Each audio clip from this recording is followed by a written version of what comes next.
नमस्कार मित्रांनो, तुमचा सर्वांचा लाडका कलाकार मी निखिल टोपटे. मित्रांनो, बिग बॉस मराठी हा शो लवकरच आपल्या करस मराठी वाहिनीवरती प्रसारित होत आहे. बिग बॉस मराठी सीझन 6 ची घोषणा झाली असून या पर्वाचे सूत्रसंचालन अभिनेते आपले महाराष्ट्राचे अभिनेते रितेश भाऊ देशमुख हे करणार आहेत.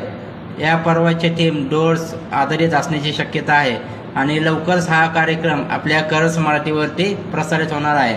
तरी सगळ्यांना हे उत्सुक लागलेले आहे की बिग बॉस मराठी सीझन 6 हा शो लवकरच चालू होणार आहे.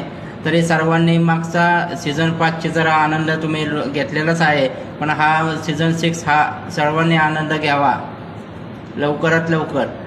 तर पाहायला विसरू नका बिग बॉस मराठी सीझन 6 आपल्या करस मराठीवरती. जय महाराष्ट्र. बिग बॉस मराठी लवकरच कलर्स मराठीवर.